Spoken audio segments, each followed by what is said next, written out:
Fala, jovens, tá tudo belo? Bora começar mais um Tatu da Fruta Podcast, podcast destinado a discutir fruticultura e assuntos relacionados. No episódio de hoje, jovens, vou reproduzir uma parceria que eu tenho com o Papo Agro, vocês já sabem, sobre fruticultura. E nesse episódio, eu e o Neto, que é um dos hosts, o host principal do Papo Agro, discutimos a diferença entre fruta e fruto, para a gente ajudar a mistificar. Na série que nós fazemos junto sobre fruticultura, no episódio de pera gerou muitas dúvidas, alguns termos técnicos, então nossa ideia foi elucidar um pouco dessas dúvidas, tá bom?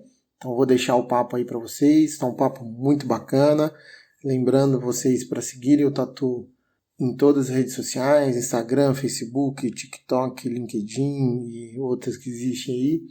Curtir e assinar os episódios do podcast em todos os agregadores e, se possível, se for de interesse de vocês, avaliá-lo, né, da forma que vocês acharem melhor. Isso me ajuda muito a entender a relevância do conteúdo. No mais é isso, sigam o Papo Agro também. E aproveita esse papo que foi muito gostoso e divertido aí. Abraço, até semana que vem.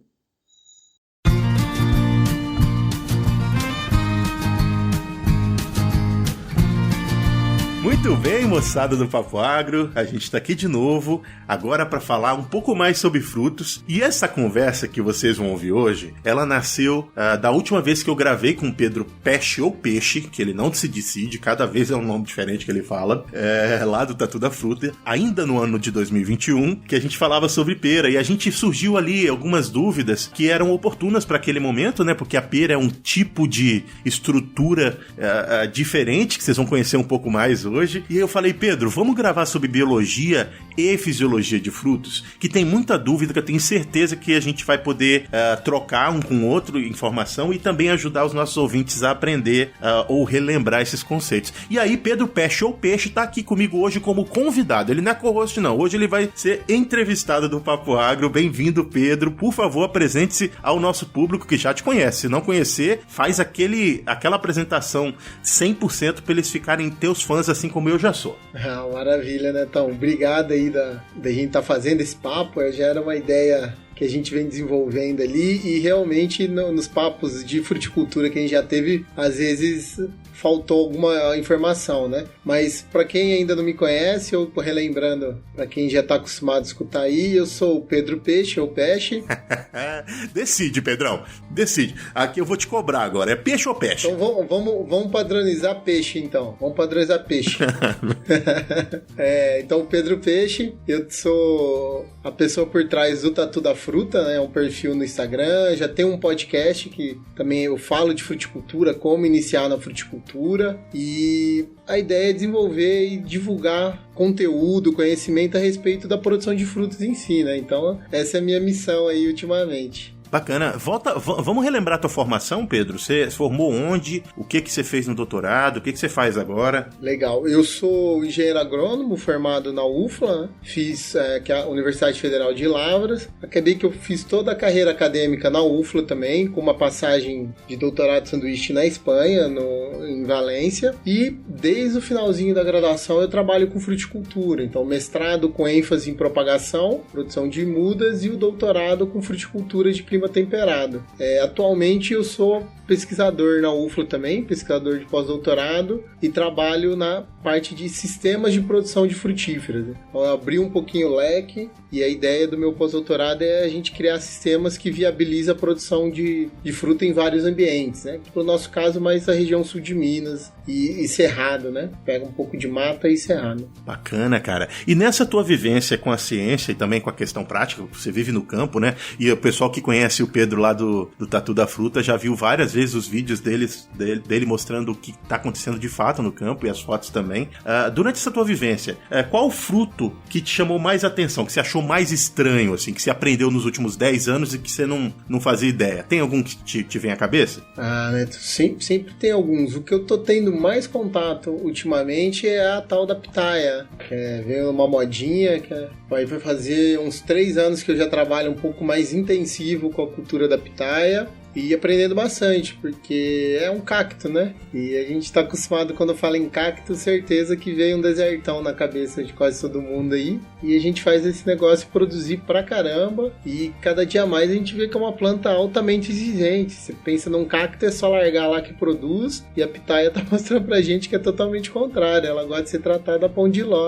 Caramba, cara, você puxou logo um assunto que eu não vou nem começar a falar por ele aqui dentro da biologia, porque ele vai ser talvez a cereja do bolo dessa nossa conversa, porque é uma planta que não é C3, que é a grande maioria das plantas que formam frutos com carne, né, esses frutos, as bagas, e ela é um tipo de planta completamente diferente, que produz um tipo de estrutura reprodutiva ali completamente diferente. Vou guardar, não vou falar disso agora, mas eu também, se eu for lembrar aqui, eu ia dizer, provavelmente ia dizer a pitaia também, porque não faz muito tempo que eu consumi pela primeira vez a pitaia, e faz muito menos tempo ainda que eu descobri como que se produzia a pitaia. A gente tem até um papo aqui no Papo Agro, quem quiser ouvir eu recomendo, com uma especialista em pitaia de lá da região do Pará, que é uma professora e tem envolvimento com o campo. Então quem quiser conhecer um pouco mais dessa cultura, eu indico o nosso papo aqui no Papo Agro, é só procurar no nosso feed.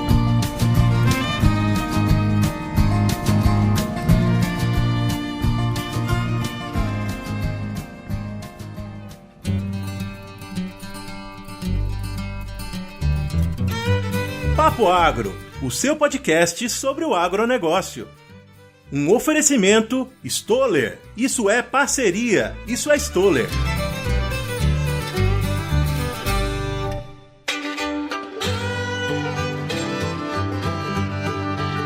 Mas beleza, Pedrão, a nossa intenção hoje é a gente conversar sobre biologia e fisiologia de frutos, e isso surgiu do nosso papo sobre pera. Por que eu trouxe, e eu quero logo fazer essa primeira conversa aqui sobre a pera, e depois a gente vai para os conceitos. Por que eu trouxe esse papo? Lá naquele momento a gente estava discutindo alguns conceitos que eu não sei se ficaram claros, eu acho que não, sobre o que seria aquela parte que a gente consome da pera, né? E o que seria aquele invólucro que está dentro do centro do que a gente chama convencionalmente de fruto, e que tem as sementes. E a gente acabou falando, porque é o ovário que cresce e blá blá blá. Agora eu queria que você explicasse, e a gente já vai com essa conversa entender uma parte mais morfológica do fruto da pera. O que é a pera, novamente, vamos voltar para o último papo, e o que é o fruto da pera. Legal. Bom, a pera, na verdade, ela é um pseudofruto, né? Então é um fruto falso, que ela dá origem do desenvolvimento do receptáculo floral. Então é o que segura a flor, que vai desenvolver e vai fazer toda aquela parte carnuda da pera. O fruto verdadeiro da pera tá lá no meio. A hora que a gente corta ela na transversal, então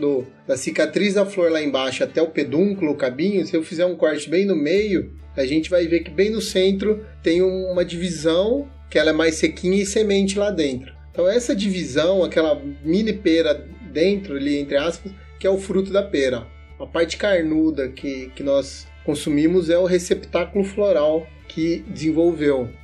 Bacana. Então, a informação que a gente passou no papo anterior, ela estava errada, porque a gente falou que era o ovário, né, que se expandiu, e na verdade o ovário continua lá no centro, e é essa parte do ovário que é chamado de fruto, né? É isso? Perfeito. Isso mesmo, né? Então, que aí a gente puxa para a definição botânica de fruto, que ela é todo o desenvolvimento do ovário, né? Então, é o super desenvolvimento do ovário contendo a semente lá dentro. Então isso é um fruto. Quando eu tenho o desenvolvimento do ovário, eu posso considerar, segundo a botânica, um fruto, com uma semente dentro, lógico, né? Quando desenvolve de qualquer outra parte, né, o receptáculo floral, bráctea, pétala, outras partes, ela deixa de ser um fruto e vira um pseudofruto. Aproveitando que a gente está falando sobre essas estruturas e que a gente sabe que o pessoal que está ligado a uma formação de agronomia, botânica ou biologia, eles vão entender um pouco melhor, mas e esses nossos ouvintes que não têm essa formação também tem que entender o nosso papo. Então queria que a gente voltasse lá, já que você falou do pseudofruto, falou do ovário, falou das pétalas, o que seria,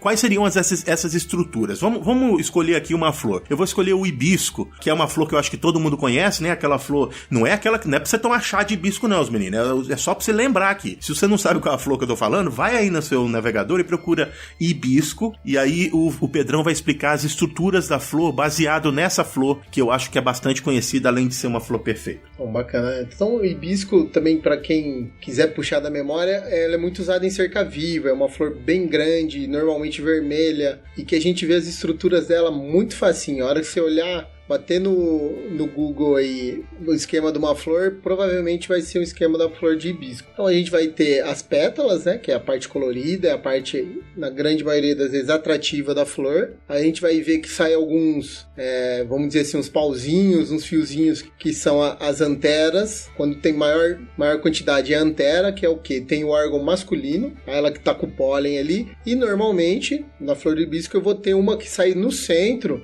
pouquinho maior que as anteras, de cor diferente, que é o estigma, que é a parte feminina da planta, que vai receber o pólen das florzinhas. Se a gente começar a descer, se a gente fizer aquela brincadeirinha do bem me quer, mal me quer e for tirando as pétalas, a gente vai deixar essa flor nua.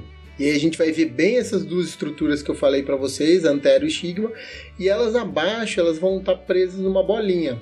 Essa bolinha que elas vão estar presas, principalmente o estigma, é o que a gente chama de ovário, tá? Então é ali que vai estar a parte feminina esperando o pólen para ter a fecundação e desenvolver. Essa parte, ovário, que ela é fundamental para o desenvolvimento do fruto. Quando ocorre a fecundação, então junta a parte feminina com a masculina, eu vou estimular o ovário a desenvolver, então ele vai crescer bastante, e aí ele vai formando tecido de reserva, vai acumulando água, e ele que forma o fruto propriamente dito, com a semente ali dentro, tá? Então essa bolinha ali é o fruto. Ótimo. Quando tem outras estruturas, como o receptáculo floral, que eu falei que é o caso da pera, ele vai estar abaixo, é ele que vai estar ajudando a segurar toda essa estrutura que eu comentei ali, e ele vai desenvolver dessa forma. Não sei se ficou claro, né, Tom? Não, ficou sim.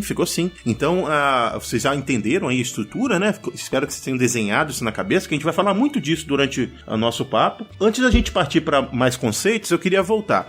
O pseudofruto, que é o receptáculo floral que encobre o ovário, que a gente viu lá na pera. Tem outras frutas que têm esse mesmo tipo de formação de fruto. Você consegue lembrar pra gente outras frutas que têm essa mesma formação? Consigo sim, né, Então, a gente tem, uma bem fácil aí, a própria maçã, né, que é parente da pera. A gente vai ter o próprio morango, é um pseudofruto também, do receptáculo floral. O chuchu é? Não, o chuchu é um fruto perfeito. É um fruto tipo baga perfeito. Eu tô lembrando do chuchu, porque se você cortar o chuchu no meio, você vai ver esse desenho que a gente vê na maçã, mas realmente é uma pergunta que eu não sei, não tô querendo só alimentar o papo, não, eu realmente não sei. Não, ele é um fruto perfeito. Um outro exemplo de pequeno fruto, que aí puxou esse bem tropicalzão nosso, é caju. Aí no caso não é o receptáculo floral, é o pedúnculo, né? É o que segura toda a estrutura ligada no caule, no ramo da planta. É ele que desenvolve e forma o que a gente chama de fruto, né? Do caju. E o fruto verdadeiro do caju mesmo é aquela castanha, aquela que fica para fora, que depois a gente vai torrar e vai virar a castanha, que no caso é a semente, né? Muito bem. A gente também tem um papo falando sobre caju, só fazendo propaganda hoje, que a gente tem um monte de papo sobre um monte de culturas aqui, inclusive alguns com o Pedro, né? Você gravou o caju com a gente, Pedro? Não gravamos ainda, né, Tom? Tá na lista aí, tá buscando contato aqui. Ah, legal, porque a gente teve uma conversa mais sobre o uso da biomassa do caju, que eu vou recomendar também, então dá uma olhada aí no nosso feed. Muito bem, é hora de lembrar você da nossa parceria com a Stoller do Brasil. Você sabia que a Stoller do Brasil tem um podcast? Pois é, o podcast deles é chamado Campo On e traz uma série de episódios e papos legais, aprofundando o conhecimento que você precisa para incrementar a produtividade das lavouras que você está envolvido. Então, vá lá no seu agregador de podcast favorito e procure por Campo On, o podcast da Stoller, e fique bem informado sobre as principais tecnologias do agronegócio. Mas olha só, você puxou um negócio interessante aqui. A gente tá falando de frutos que a gente convencionalmente chama de fruto, mas que biologicamente ou botanicamente não são frutos. E aí eu queria que a gente voltasse para os conceitos. Então, o que é um fruto de fato? Qual é a função do fruto para a planta? E o que a gente convencionou chamar de fruto? E uma última pergunta para a gente fechar esse pacote: todo fruto tem que ser doce? Bacana. Aí já vem... Vou começar pela convenção, então, né? Então, depois eu falo da função biológica. O que a gente chama de fruta com A no final, são os frutos que são carnosos e doces. Então, a convenção comercial que a gente tem esse entendimento é isso aí. Tudo que é fruta é um fruto carnoso e doce, tá? Então, que é a maior parte das frutas que a gente conhece. A maçã, a pera, a pinha, o próprio caju. Mas, botanicamente, fruto é todo a estrutura, né, que forma a semente e tem um envoltório. Ele vai poder ser seco ou carnoso. Carnoso que eu falo é que tem polpa, tem bastante polpa, tem mais líquido, diferente do fruto seco, que é uma castanha, por exemplo. Você vai descascar uma noz, a casca é seca e o fruto é seco também. E puxando para a função biológica do fruto em geral, né, a gente tem que muitos legumes, tomate, pimentão, chuchu, que você falou, a melancia e o melão são frutos, botanicamente são frutos. Tá? Eles seguem essa definição botânica nossa. Tem um pericarpo, que é o nome bonito, né? Pericarpo é todo envoltório que está ao redor da semente. Tudo que está cobrindo a semente ali para proteger e fornecer nutriente lá na frente para ela germinar, a gente chama de pericarpo. Então, o pericarpo, todo fruto tem essa estrutura. Os pseudofrutos ali, eles mudam um pouquinho, mas para quem é leigo, não tem na parte da botânica, parece tudo a mesma coisa. Até gera muita confusão. Até para quem não é, viu? Até para quem não é. Eu trabalho com fisiologia e de vez em quando eu tenho um trabalho para entender isso aí. Eu vou confessar que eu fiz uma colinha bem boa pra gente estar nesse papo, viu, Netão? Que eu faço umas confusão bonita também. Mas por que a planta desenvolveu todo esse aparato aí que confunde a gente? Porque ela é um ser imóvel na sua grande maioria das vezes. E como a função dela e de qualquer ser vivo é perpetuar a espécie, ela precisa espalhar as sementes viáveis dela aí. Então ela usou de estratégia formar os frutos de forma que seja atrativo para seres vivos, né, animais que consigam levar essa semente para longe. Porque também não é vantagem para ela deixar a semente formar, cair no pé dela e ter outro indivíduo acontecer. Porque se tem uma espécie nova de várias plantas e está tudo juntinho ali, bate um raio e pega fogo, eu perdi uma espécie. Então ela tenta perpetuar e espalhar pelo máximo de ambientes possível. Então ela fez isso de forma que fosse atrativa a pássaros, a mamíferos, né? Que eles venham, consumam. A maior parte das sementes são preparadas para passar pelo aparelho digestório e germinar longe da planta-mãe. Então a ideia da planta é sempre atrair. E algumas plantas, ela foi vendo que quando ela tinha mais açúcar, né, eram frutos mais doces, ela se tornava mais atrativa. Por isso que a grande maioria dos frutos são doces, né? Se a gente vê tomate é um fruto doce, o próprio pimentão, por mais que ele tenha um pouco daquela picância, ele é um fruto mais adocicado, né? Quando a gente come os pimentões maduros, eles têm um leve sabor adocicado. A maior parte das frutas tem, ou senão um sabor neutro. E aí ela se espalha mais rápido porque é atrativa a fauna, né? E a sua grande maioria são coloridos. A gente vê o grande padrão de frutos aí, puxa de amarelo, vermelho, laranja, e tons de verde, em algum momento, destacam da vegetação. Que aí é pro animal entender. E sem contar aroma, cheiro, né? Muitos frutos, quando eles estão maduros, eles exalam muito aroma atrativo. Goiaba é um exemplo. Você ficar numa sala com uma goiaba madura, você só vai sentir cheiro de goiaba. E isso é bacana, que também é uma estratégia da planta de falar, de atrair bem no ponto que a semente está no pico de germinação. A maior parte das frutas coincide a maturação do fruto com a maturação do embrião dentro da semente. Então é a hora que ela gasta mais energia para estar atraindo o ser vivo que vai dispersar essa semente toda. Bacana, cara, bacana. Eu queria lembrar agora, e aí pro pessoal que tá aqui ouvindo, tem os caras da soja e do milho, que esses caras, se eles não droparam o papo nos primeiros 5 minutos, eu vou agradecer. Fiquem aqui por mais tempo que vocês vão aprender coisas que talvez não sejam utilizadas no seu dia a dia, mas vão engrandecer o seu conhecimento e ampliar, né, os seus horizontes técnicos. Então, não fala só de milho e soja não, os meninos. Que bom que você tá aqui ouvindo isso, e se você souber de um amigo seu que gosta só de soja e milho e que não ouve outras coisas, indica pra ele ouvir esse papo aqui até o fim, porque a gente vai falar agora de quê? A gente vai falar de soja. Eu quero saber qual é o fruto da soja e como você descreveria se a soja tem fruto ou não, o que a gente colhe da soja. Não, bacana, então, você tava falando aí, eu já lembrei, eu sou o cara que mais escuta podcast de grãos da vida, porque é o que mais tem.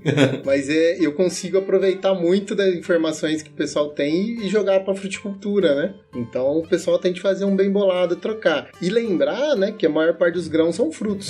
Que eles entram nas categorias de frutos secos, né? No caso da soja, o feijão, são frutos tipo legume. É uma classificação, legume. E o bacana, que é assim, a galera bem jovem, mais novinha aí, que não gosta de estudar livro antigo, não deve saber disso, ou senão passa batido. Que originalmente os grãos tipo legumes, todos são deiscentes, né?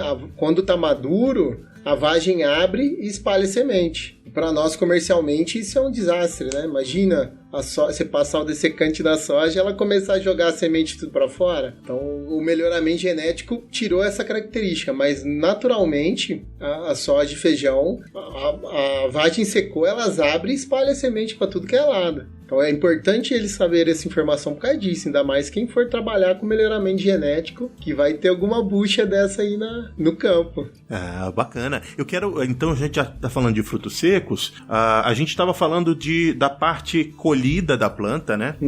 De necessariamente ser um fruto ou não. E você falou agora que a soja, a parte colhida é a semente ela não é o fruto, mas o fruto, aí eu queria voltar para isso aqui. O fruto, ele é a vagem antes de abrir, não é isso? Isso. E aí a semente, ela tá dentro da vagem, a vagem se abre, você recolhe a semente, mas você pode considerar a semente da soja um fruto ou é a vagem que é o fruto? A vagem que é o fruto.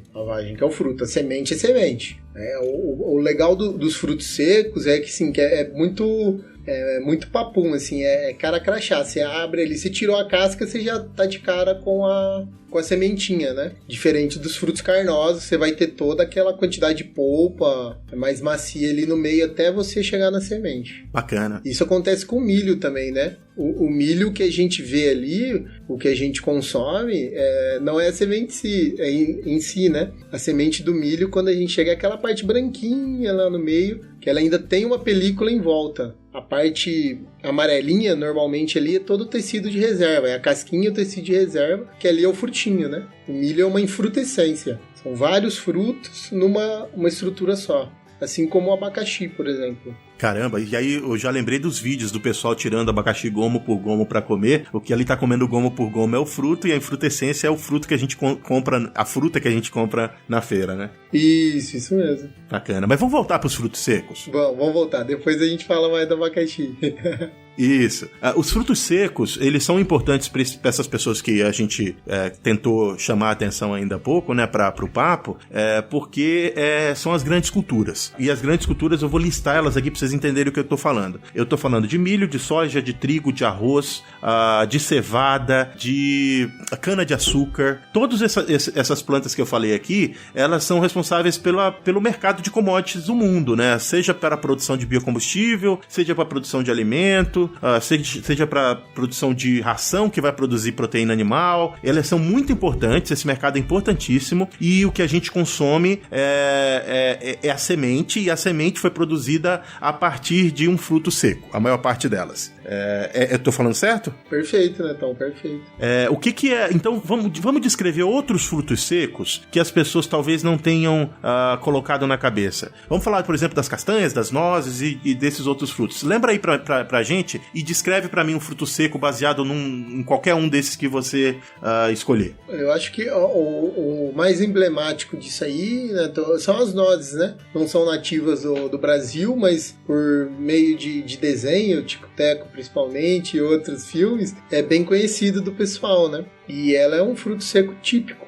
Ela vai ter uma casca, né? Um pericarpo duro, enrijecido, que ele é soldado, né? A gente vê a solda, e isso é interessante dos frutos secos, a maior parte deles, a gente vê a solda. Você pegar uma vagem, por exemplo, você vê solda dos dois lados. Isso é típico do fruto seco. E a hora que você abre, você já se depara diretamente com a semente. No caso das nozes, é aquela semente com aquele formatinho de cérebro, não sei que formato mais aproxima ela, mas seria isso aí. Outro tipo de fruto seco é a castanha portuguesa, por exemplo, que ela vem o pericarpo dela ali é um ourição, a casca dela é um ouriço que vai ter 3 castanhas dentro, e a hora que ela abre, e ela é interessante que ela é deiscente, né? Ela abre também, ela vai abrir esse ouriço e vai jogar as castanhas no chão e pra gente coletar. Depois só tem um corinho ali pra gente ter acesso à parte carnuda da semente, ou à reserva. Muito bem. Eu vou dar uma pausinha nesse papo para lembrar você que a gente tá em todas as redes sociais como Papo Agro, e se você quiser encontrar a gente nas plataformas de áudio, é só procurar por Papo Agro separado, que você vai encontrar mais de 100 episódios falando desse tema gostoso que é o agro. Netão, e não pode esquecer de pedir pro povo ir lá no nosso Instagram, dar curtir, like nas postagens nossas, comentar, porque isso ajuda a fortalecer o Papo Agro, e Papo Agro é agro. Então se você tá dando like lá, você tá dando like no agro, e aproveita também pra indicar um amigo aí. Você tá escutando esse episódio, tá curtindo? Manda pro seu amigo, que aí você tá ajudando a gente também. É espalhar a palavra do agro por aí, desmitificar esse bando de mentira que o nego fica falando do agro aí por mundo afora. Pedrão, então a gente falou dos frutos secos, a gente já falou dos frutos, dos pseudos frutos. Vamos falar de frutos verdadeiros. Como é que chama esse conceito? São frutos perfeitos? Como é que é o nome do... vamos falar de um exemplo característico de uma estrutura que a gente consome como fruta e é um fruto. Legal, então o termo certo a gente fala é fruto verdadeiro mesmo, né?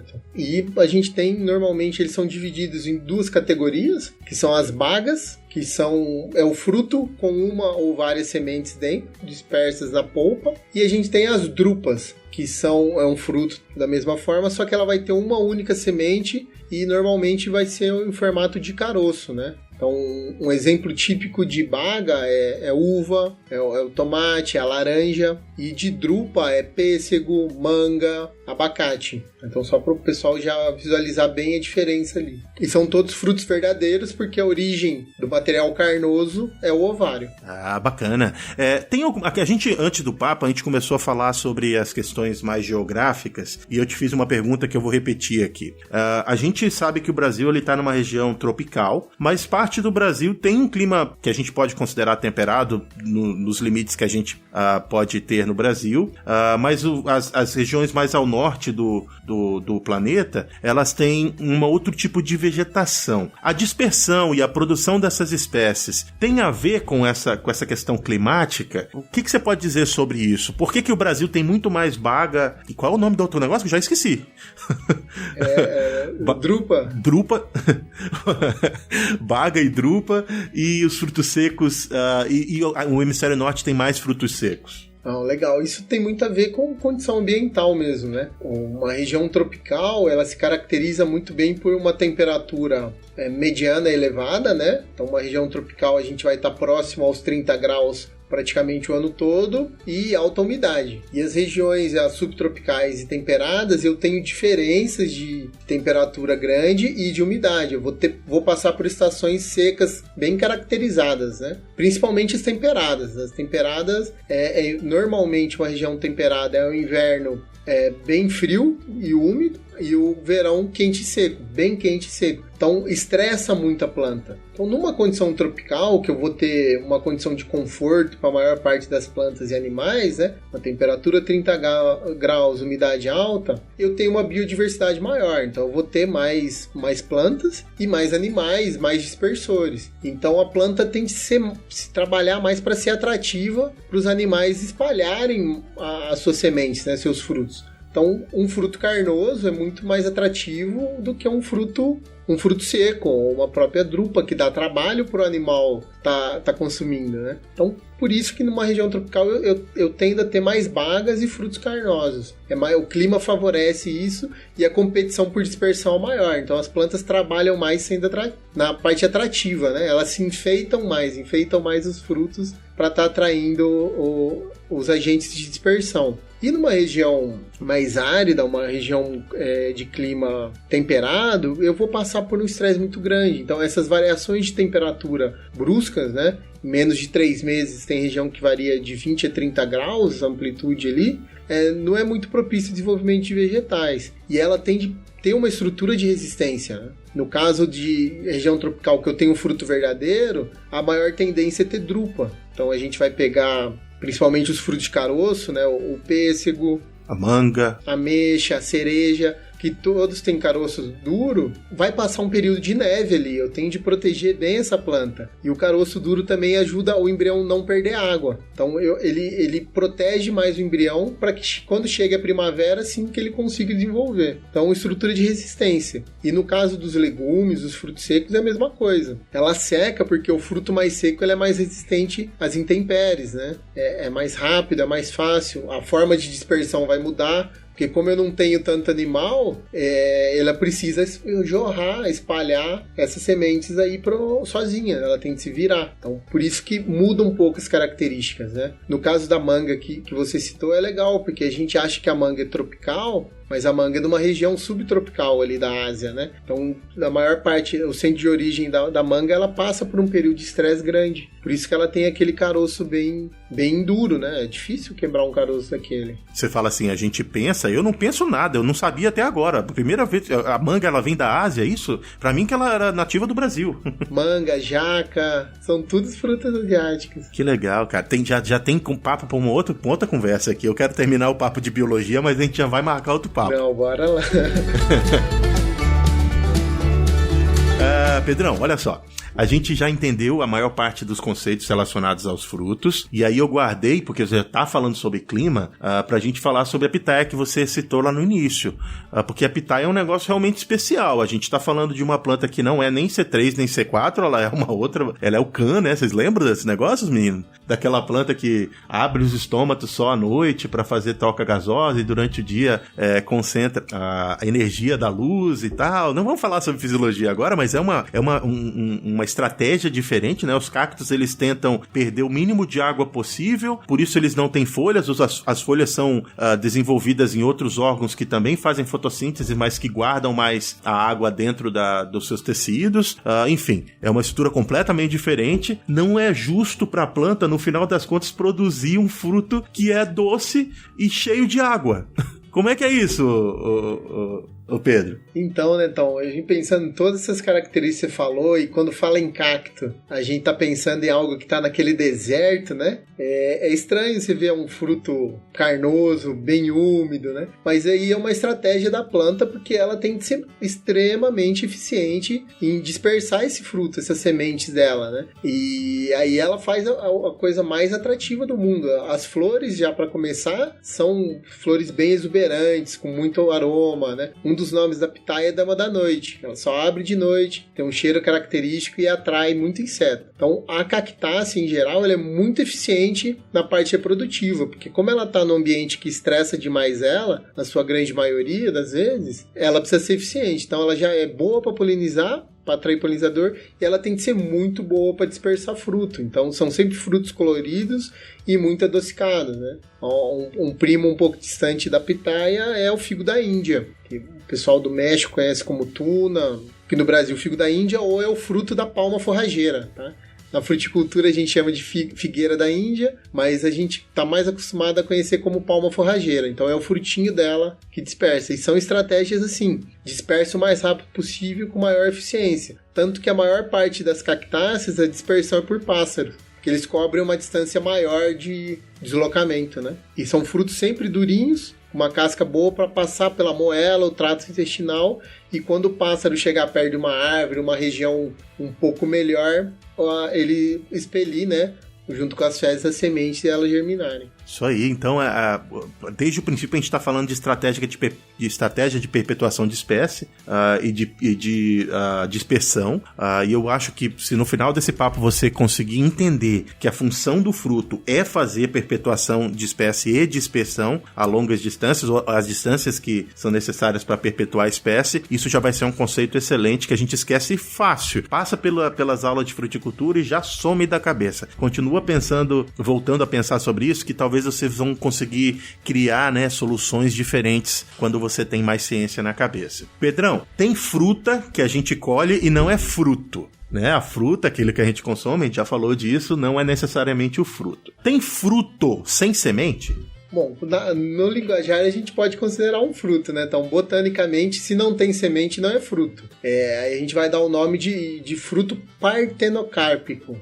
Que significa isso? É por algum estímulo, às vezes é um próprio estímulo de polinização, da fecundação, o ovário começa a desenvolver, ou alguma outra parte que vai virar uma parte carnosa, ele desenvolve sem a formação do embrião e da semente. Aí são frutos partenocárpicos. A gente tem muitos casos, por exemplo, o caquizeiro é uma mutação natural, que ele faz isso. A laranja Bahia, né, é uma seleção natural também, uma mutação natural, que ela desenvolve sem formação de sementes. E qual a função disso para a planta? Por que naturalmente isso acontece? Tem algum benefício para a planta ter frutos partenocárpicos? Biologicamente, não. Isso aí seria o que a gente chamaria de uma mutação deletéria no longo prazo, né? Se não houvesse nós, seres humanos, que não gostamos de semente, para selecionar e multiplicar isso aí de forma vegetativa, de forma clonal, com o tempo essas mutações se perderiam na natureza, porque não é interessante para a planta, ela não vai conseguir perpetuar a espécie dela, né? Tá fazendo um monte de sentido e tá juntando as pecinhas do quebra-cabeça aqui na minha cabeça. Eu quero fazer uma última pergunta sobre essa questão biológica, que é o seguinte: o fruto ele tem a função de perpetuar a espécie e de fazer dispersão. Então, qualquer estrutura reprodutiva que faça essa função também é um fruto? Tô falando isso pra gente falar de tubérculo, de raízes, de outras partes que são o nosso interesse econômico das plantas, mas que não necessariamente são frutos, mas podem cumprir uma função de dispersão. Não, bacana. Não tem. Se não tem semente, não é fruto. Tá? Então pode ser outras estruturas, né? O que a gente vai falar no estudo da propagação, a gente chama de estruturas especializadas, que aí podem ser os tubérculos, os rizomas, raízes, caules ou algum outro tipo de estrutura que permita a propagação de forma vegetativa ou clonal. Mas não é fruto, aí já não é fruto. Tudo bem. Tem um caso específico, por exemplo, e da questão da batata, por exemplo. A batata ela tem um formato que, se você se enganar muito, você pode pensar que é um fruto. Para as pessoas que não conhecem isso, a biologia, talvez comprem como fruto. Tem uma amiga minha, das antigas, que ela se assustou quando eu disse para ela que a batata ela nascia embaixo da terra, porque para ela a batata ela era de ocorrência natural, tipo uma pedra que você cava e acha. E era uma pessoa que trabalhava conosco dentro da empresa que eu trabalhei antes de vir aqui para os Estados Unidos, na produção de grãos e tal. Então, os níveis de entendimento da botânica e do que a gente considera um fruto, uma planta ou qualquer outra coisa, elas variam muito de pessoa para pessoa. A batata, o que ela é? Descreve a batata para mim, qual é a função dela para a planta, e, novamente, ela não é um fruto porque ela não tem semente, mas ela pode ser usada para propagação. Então me explica isso focando na batata. Legal. A batata ela é um tubérculo, né? O tubérculo, eles são estruturas de resistência e armazenamento de energia da planta. Então, se a gente pegar a origem da batata, ela só chama batata inglesa de nome, que ela é nativa das Américas, só que ela é nativa de uma região fria, né? Ali dos Andes. Então, eu já falei, acho que eu já entreguei o ouro aqui. Por ser uma região fria, e para quem já viu uma planta de batata, ela é muito tenra, ela é muito molinha, verdona, praticamente igualzinho uma planta de tomate. Então imagina uma planta de tomate ali e eu botei ela numa geladeira. Vai ficar tudo preto, vai congelar, vai morrer. Então, no caso da batata, por ela ter essa origem de uma região fria, ela desenvolveu uma estrutura para acúmulo de reserva embaixo da terra. E é uma estrutura tão bem bolada pela planta que ela forma pequenos embriões. Como ela é muita reserva, é amido puro, algumas células ali se juntam e formam um embriãozinho, uma gema, que ela vai brotar. Caso a batata não consiga passar o ciclo dela e formar um frutinho verdadeiro, uma baga, que o fruto da batata é igualzinho um tomatinho. São primas, né? Ela tem essa reserva que vinda desse tubérculo, que é uma reserva com muita energia e capacidade de brotar. Só que aí ela vai ser um clone, porque ela vai ser igualzinha à planta mãe dela. Então é uma estrutura de resistência a frio. E esse é um motivo que ela se adaptou muito bem na Europa, né? Quando o pessoal levou para lá, melhorou muito a qualidade alimentar do continente europeu por causa da batata, muito rica em nutriente, e ela consegue passar por períodos de frio, né? Bacana. E ela, como o Pedro falou, então, se você pegar a batata e você colocar ela num ambiente favorável, ela vai ter o desenvolvimento daqueles brotos que vão produzir uma planta com o mesmo material genético da planta-mãe. Ela não vai fazer nenhuma alteração porque não existiu cruzamento, não foi uma reprodução sexuada.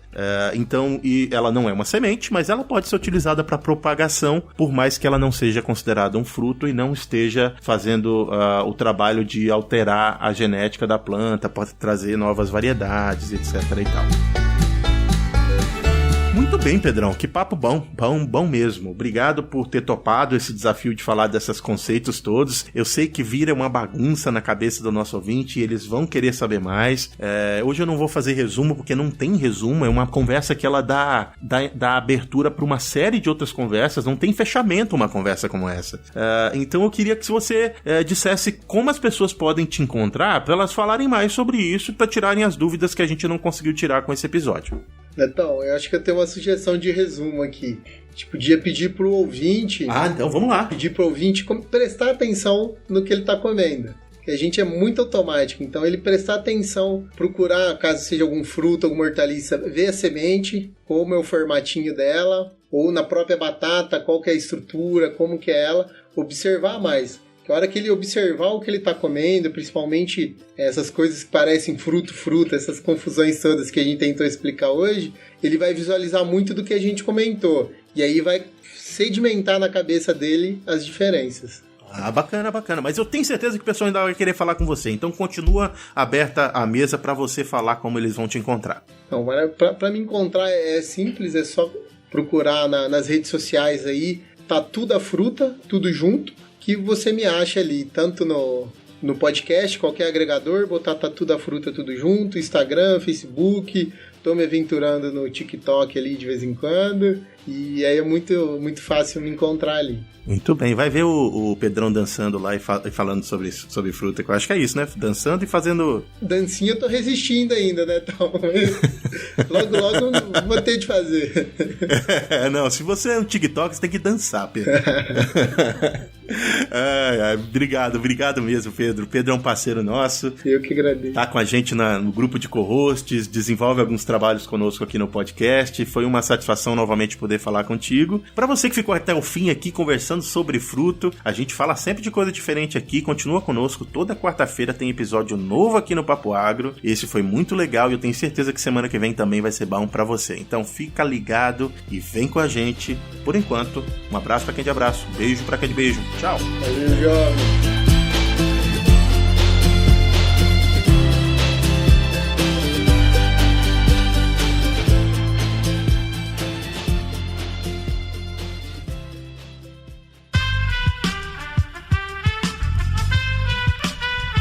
Esse podcast foi editado por Aerolitos Edição Inteligente.